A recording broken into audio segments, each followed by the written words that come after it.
نیچے کرو. السلام علیکم ورحمۃ اللہ وبرکاتہ. الحمد للہ رب العالمین والصلاة والسلام علی رسولہ الکریم اما بعد. عن ابی ہریرہ رضی اللہ تعالی عنہ ان رسول اللہ صلی اللہ علیہ وسلم قال حق المسلم علی المسلم ست قیل ما هن یا رسول اللہ قال اذا لقیته فسلم علیہ وإذا دعاك فأجبه وإذا استنصحك فانصح له وإذا عجز فحمد الله فشمته وإذا مرض فعوده وإذا مات فاتبعه رواه مسلم. میرے دینوں میری بھائیوں اور اپنے گھروں میں بیٹھی خواتین اسلام، ابھی میں نے آپ کے سامنے جو حدیث پیش کی ہے اس حدیث کے راوی ابو ہریرہ رضی اللہ تعالی عنہ ہیں. ہم اور آپ جانتے ہیں کہ صحابہ کرام میں سب سے زیادہ حدیثوں کو روایت کرنے والے ابو ہریرہ رضی اللہ تعالی عنہ ہیں. آپ صلی اللہ علیہ وسلم کے ساتھ 5 سے 4 یا 5 سال رہے ہوں گے، لیکن علم کا شوق تھا، حدیث حفظ کرنے کا شوق تھا، علم حدیث حاصل کرنے کا شوق تھا، جس کی بنیاد پر انہوں نے اتنی ساری حدیثیں حفظ کر لی کہ سارے صحابہ کرام میں سب سے آگے نکل گئے. اور حدیث جو ہے وہ یہ ہے، آپ صلی اللہ علیہ وسلم نے فرمایا ایک مسلمان کے دوسرے مسلمان پر 6 حقوق ہیں. میں آپ کو بتا دوں کہ اس طرح کی ایک اور حدیث ہے جس کے اندر آپ صلی اللہ علیہ وسلم نے ذکر کیا ہے، خمس کا لفظ استعمال کیا ہے کہ 5 ہے. تو بعض روایتوں میں 6 کا ہے، بعض میں 5 کا ہے. صحابہ کرام نے سوال کیا ما ہن یا رسول اللہ، ٹھیک ہے مجھے بتائیے، ہمیں بتائیے کہ 6 حقوق مسلمانوں کے آپس میں وہ کون سے ہیں. آپ صلی اللہ علیہ وسلم نے فرمایا اذا لقیتہ فسلم علیہ، جب ایک مسلمان دوسرے مسلمان سے ملاقات کرے فسلم علیہ تو اس سے سلام کرے. نمبر 1. نمبر 2 وَإِذَا دَعَاكَ فَأَجِبْهُ، اور جب ایک مسلمان دوسرے مسلمان کو دعوت پر بلائے، چاہے عقیقے کی دعوت ہو یا ولیمے کی دعوت ہو یا کوئی اور پروگرام ہو، تو دوسرا مسلمان بھائی اس کی دعوت پر لبیک کہے. اس حدیث کو عموماً لوگ صرف ایک مفہوم ذکر کرتے ہیں کہ دعوت پر بلائے تو اس پر لبیک کہے. صرف دعوت پر بلانا نہیں ہے، بلکہ اس کے علاوہ اگر ایک مسلمان دوسرے مسلمان کو آپسی تعاون کے لیے بلاتا ہے، کسی کام کے مدد کرنے کے لیے بلاتا ہے کسی کام میں، تو دوسرے مسلمان کو اس پر لبیک کرنا چاہیے، اس کا تعاون کرنا چاہیے، اس کے کاموں میں ہاتھ بٹانا چاہیے. وَإِذَا اسْتَنصَحَكَ فَانصَحْ لَهُ، اور جب ایک مسلمان دوسرے مسلمان سے رائے لے، مشورہ دے کسی کام میں کسی چیز میں، تو خیر خواہی گئی رائے دے، وہ رائے دے جس میں اس مسلمان بھائی کا بھلائی ہو، خیر ہو اس کے لیے.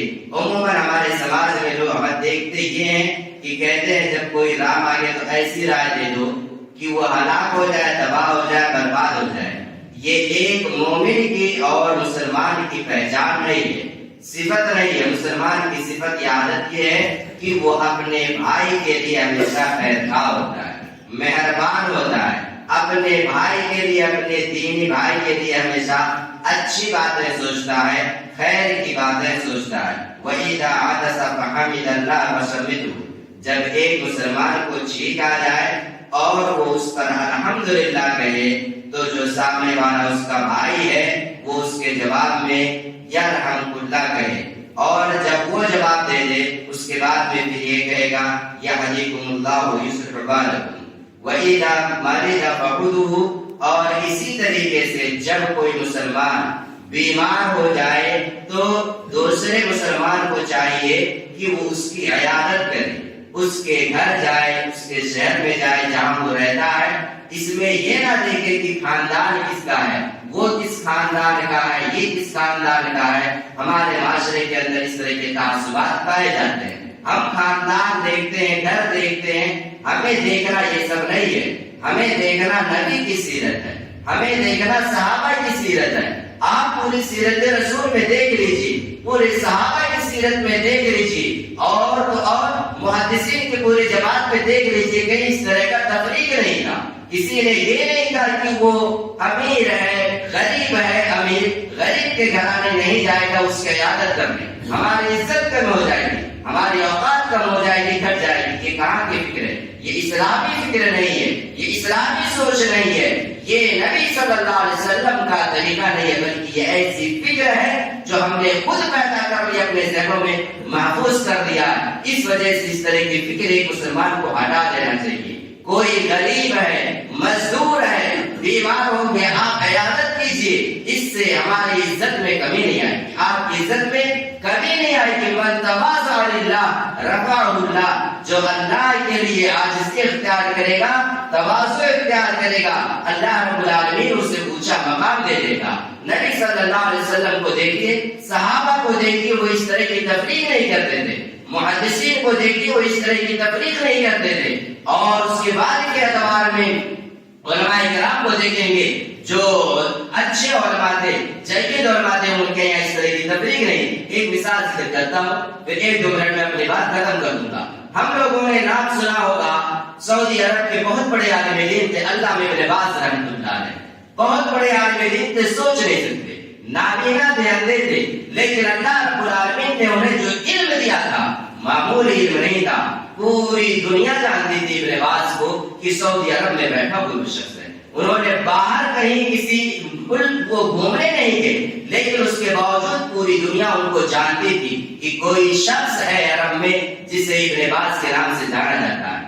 ان کو جب کھانے کے لیے اپنے گھر پر بیٹھا کرتے تھے تو ان کے یہاں اس بات کی تفریق نہیں تھی کہ یہ امیر ہے، یہ غریب ہے۔ دسترخوان لگتا تھا، اپنا خود بیٹھتے تھے دسترخوان پر، اور اسی دسترخوان پر جو کام کرنے والے ہوتے تھے، جو معاشرے کا عام طبقہ ہوتا تھا، جسے آج ہم حقارت کی نگاہوں سے دیکھا کرتے ہیں، سارے لوگ انہیں کے ساتھ بیٹھ کر کے ایک ساتھ کھاتے تھے۔ کیا ان کی عزت میں کچھ کمی آ گئی؟ پوری دنیا جانتی ہے ابن باز کا اور ان کا علم میں مقام کیا تھا۔ تو یہ اس طرح کی فکر لانے سے ہماری عزت میں کبھی بھی کمی نہیں آتی۔ ہمیں کیا کرنا چاہیے؟ اپنا مسلمان بھائی ہے، اگر بیمار ہو گیا تو اس کی عیادت کیجیے، وَإِذَا مَاتَ فَاتَّبِعُوهُ، اور جب کسی مسلمان کا انتقال ہو جائے تو اس کی نماز جنازہ میں شرکت کرنی چاہیے، جنازے کے ساتھ چلیے، اس کے لیے استغفار کیجیے، اور جب تک اسے قبر میں نہ رکھ دیا جائے، مٹی نہ دے دی جائے، تب تک واپس نہیں آنا چاہیے، کیونکہ جسے ہم نے رکھا ہے وہ ہمارا مسلمان بھائی ہے، ہمارا ایمانی بھائی ہے۔ بسا اوقات یہ ایمان کا رشتہ خون کے رشتے سے زیادہ ٹھوس اور مضبوط ہو جاتا ہے۔ آخر اس خون کے رشتے کی کیا حیثیت ہے؟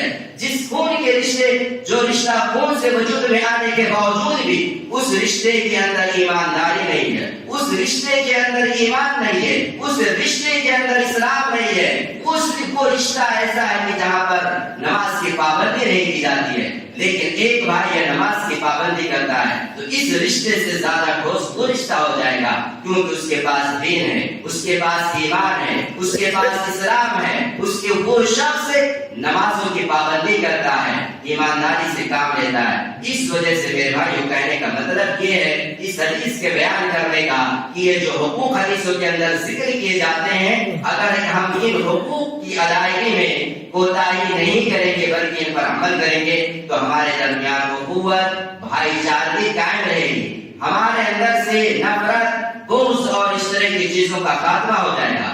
آج تو ہم آپس میں بات پہ لڑائی کرتے ہیں، جھگڑتے ہیں، کوئی کسی سے رائے لینے کے لیے تیار نہیں ہوتا ہے، کسی بھی معاملے میں کوئی ہم لوگ ایک ساتھ بیٹھ کر بات کرنے کے لیے تیار نہیں ہوتے ہیں، بات میں آپس میں نفرت اور اس طرح کی چیزیں آ جاتی ہیں۔ یہ سب غلط ہے۔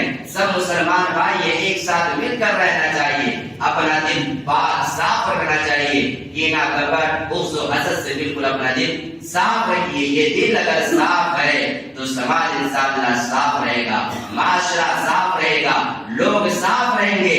لیکن یہی دل ہے چھوٹا سا ہے، اگر یہی صاف نہیں ہے، اس کے اندر ہم نے نفرت پال رکھا ہے، بغض پال رکھا ہے، کینہ کپٹ پال رکھا ہے، تو پھر یاد رکھیے پورا معاشرہ ہمیں صاف نہیں دکھائی دے گا، یہ معاشرہ ہمیں اچھا نہیں دکھائی دے گا۔ اللہ رب العالمین سے دعا ہے، الہ العالمین تو ہمیں اپنی اصلاح کرنے کی توفیق عطا فرما، آمین۔ الہ العالمین تو ہمیں احادیث مبارکہ پر عمل کرنے کی توفیق دے، آمین۔ الہ العالمین تو ہمیں پیارے رسول صلی اللہ علیہ وسلم کی ساری تعلیمات پر عمل کرنے کی توفیق دے، آمین۔